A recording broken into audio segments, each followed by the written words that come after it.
Hello, friends, and welcome back to Stories About Entitled People.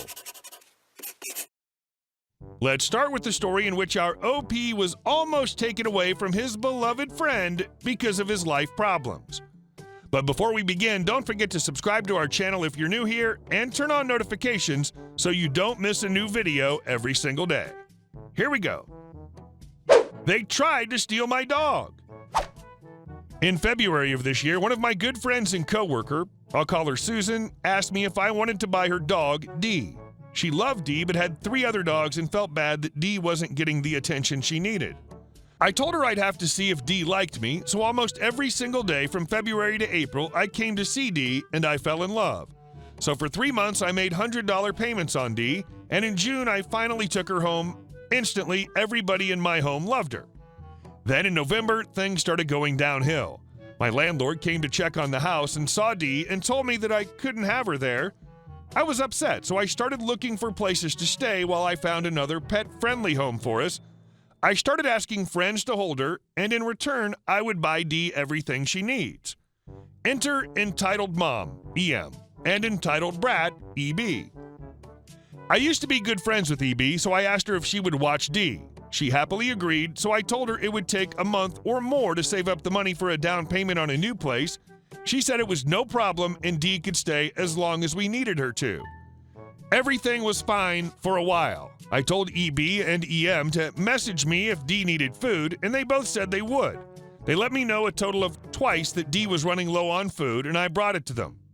I messaged both of them on a regular basis asking to see Dee, to no reply. This should have sent up red flags, but I trusted EB. Then finally I had enough. I messaged EM and EB to let them know that I would be by to pick up Dee that night. All hell broke loose. EM began harassing me, calling me selfish for wanting my dog back. EB loves Dee. How dare you? You abandoned her, and if you show up at my house, I'll have you arrested for animal neglect. I didn't bother replying. I promptly called her former owners and asked for help. The following day, we met up and got Dee's vet records and got a notarized statement stating that Dee was, in fact, mine, and then we went to the police with all the screenshots of EM ignoring my pleas about Dee. The police officer then followed me to their house and knocked on the door. I instantly hear Dee barking and I smiled, happy she wasn't dead. The thought had crossed my mind. Again calling me selfish because EB loved Dee.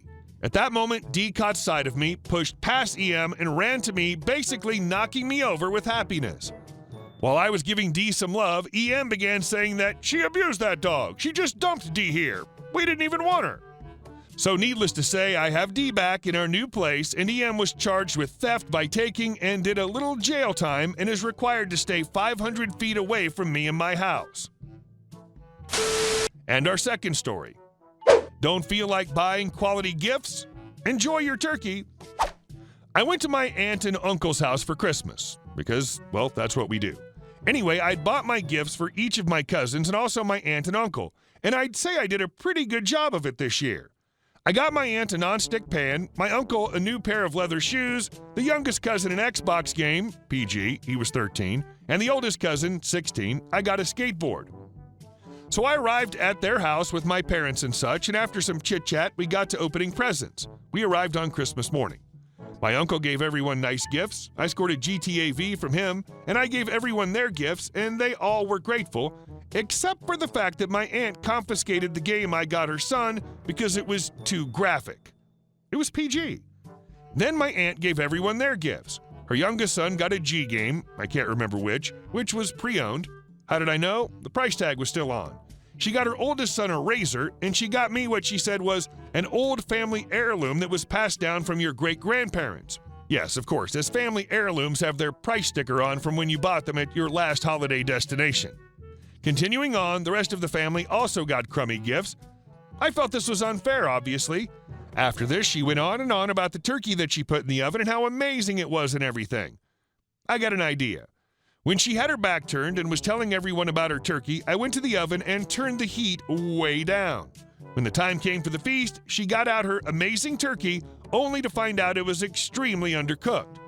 But it didn't matter as we brought her roast chicken that my mom made the day before because we were under the impression that we were to bring the food. But no, she had to do it. And our last story. Let me get you fired first.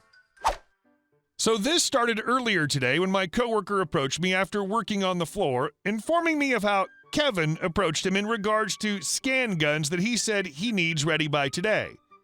Scan guns that, for starters, we don't have available, but I'll explain that in a moment. First, let me tell you a little about Kevin so you know exactly what I'm dealing with here. Kevin is the company's plant manager, and he's, for lack of a better term, abrasive.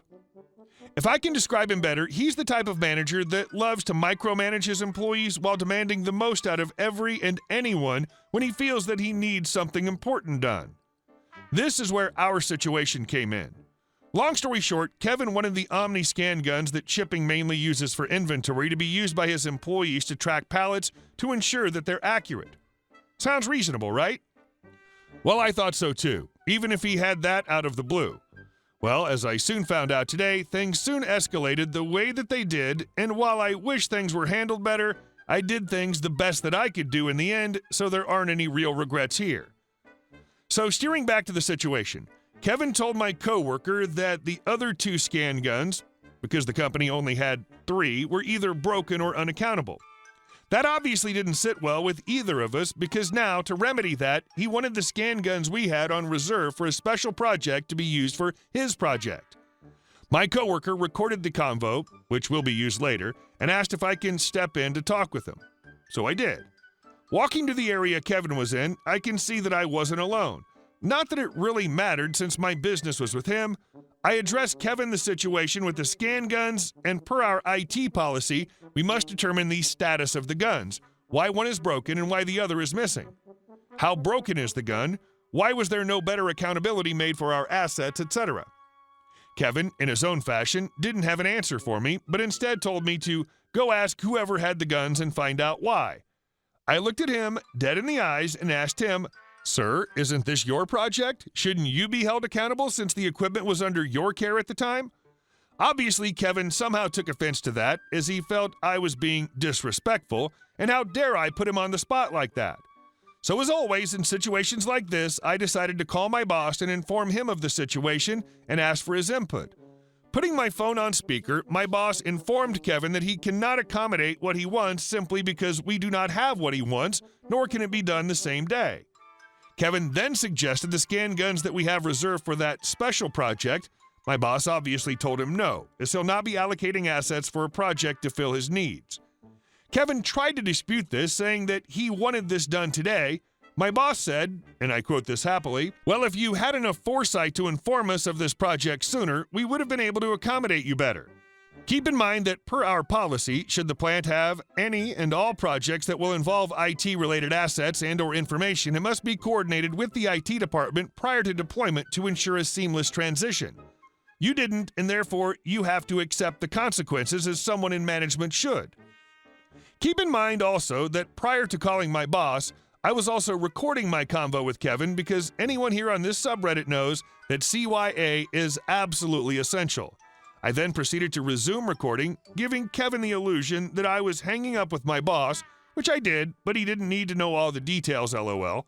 I then asked Kevin if there was anything else he needed from me, to which he had a bit of a grump and told me that he found me to be very unreasonable, basically saying that I wasn't doing my job properly, and that if it were up to him, he would fire me on the spot for being so incompetent. Sure, Kevin, keep feeding me that delicious info. So I went back to my office to see what I can wrap up on for the day when I get a call from my HR manager to report to her office. Y'all already know where this is going, but we're coming to the conclusion, so buckle up. So I walk in there, and sure enough, Kevin's there too with a smug look on his face. My HR manager told me that Kevin informed her that he found my conduct with him to be very disrespectful and that I refused to accommodate him with what he needed and gave a valid excuse why. It's no surprise here, but I was ready for this. Prior to even showing up, I had my coworker email the recording he had with Kevin since by that time he'd left work and went home. Along with my recordings, I had what I needed, but I wanted to put the cherry on top. So after a quick text to my boss, he showed up with the most serious expression I've ever seen him in. Keep in mind also that he was supposed to be starting his vacation, and getting dragged in for Kevin's BS did not sit well with him. So after Kevin said his piece and I said mine, the HR manager turned to me and said, "That one guy 141, Do you have any evidence that dismisses Kevin's accusations? With the most professional-looking, smug look on my face, I told her that I did. So I pulled out my phone and pulled up the 2 recordings that both my coworker and I had with our conversation with Kevin. So after listening to the convos, Kevin's expression went from smug to as if he saw a ghost. Without much to say, the HR manager turned to Kevin and told him, "How can you even say such a thing to someone here? That one guy, 141, has been one of our most dedicated workers here. Being in the job that he's in, he has a lot on his plate to contend with. It's a policy that his manager enforces that they do not keep surplus equipment if it's not meant to be utilized to its fullest extent. That's why we order through them to supply exactly what we need. Your conduct towards him does not merit any actual justification through your callous words and berating him in the manner that you took." Afterwards, I stepped out with my boss while the HR manager doles out what she felt was necessary to Kevin. Not long afterwards, he left her office without saying a word to either my boss or I. Going back into her office, we were told that Kevin had already had a history of this sort of thing happening, but without any substantial evidence, they couldn't can him. We did, and it was more than enough along with the paper trail I stacked against him to get his butt fired. Hey guys, thank you all for watching the video. I'll see you in the next one.